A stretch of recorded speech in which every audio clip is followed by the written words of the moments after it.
Good morning guys. ఈరోజు డీసెంటరింగ్ విధానం slab అయిన తర్వాత ఎలాగ డీసెంటరింగ్ చేస్తారనేదే మీకు చూపిస్తాను. ఓకే, డీసెంటరింగ్ విధానం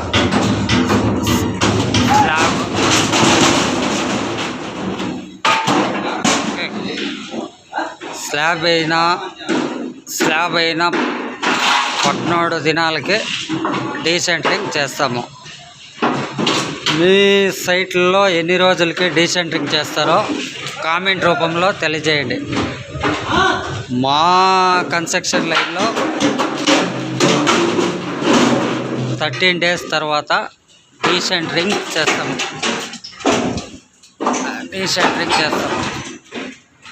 ఓకే, డీసెంటరింగ్ చేసేటప్పుడు తీసుకోవాల్సిన తగు జాగ్రత్తలు. సైడ్లో ఎవరన్నా ఉంటే లేబర్స్, సైడ్లో ఎటువంటి వెహికల్స్ ఉన్నా, జనాలున్నా చూసుకొని డీసెంటరింగ్ చేయాలి. వేరే అక్కపక్కల్లో వేరే ఏమన్నా ఉంటే బందోబస్తుగా ఈ మరి మేము సైడ్లో సపోర్ట్ కొయ్యలు పెట్టుకుంటాము. డీసెంటరింగ్ చేస్తే ఎటువంటి మెటీరియల్ సైడ్కి పడకుండా ఇలాగ చేసుకుంటాము. చూడండి, కొయ్యలు బందోబస్తుగా కొయ్యలు చుట్టూ కవర్ చేసుకొని డీసెంటరింగ్ చేస్తాము.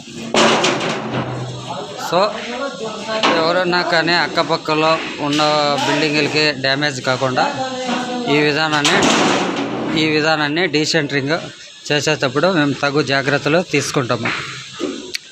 సో దానివల్ల ఎవరికి ఎటువంటి ఇబ్బంది ఉండదు.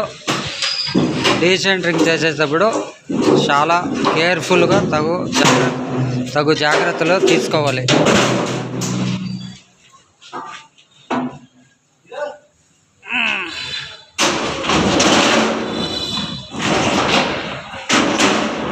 డీసెంటరింగ్ చాలా సింపుల్గా అవుతుంది.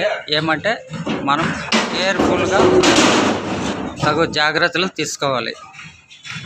డీసెంటరింగ్ ఎటువంటి వేరే వాళ్ళకి ఇబ్బంది కలగకుండా బందోబస్తు చేసుకొని,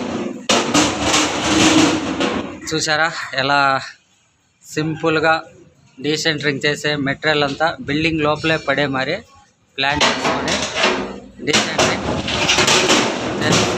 చూసారా.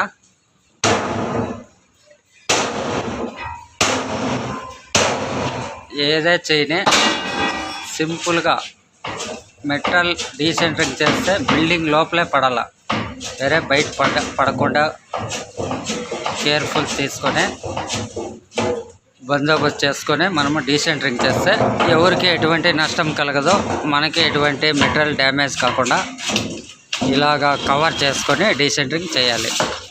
చూసారా. ఓకే గైస్, మా కష్టానికి ఒక లైక్, సబ్స్క్రైబ్ చేసుకోండి. ఓకే.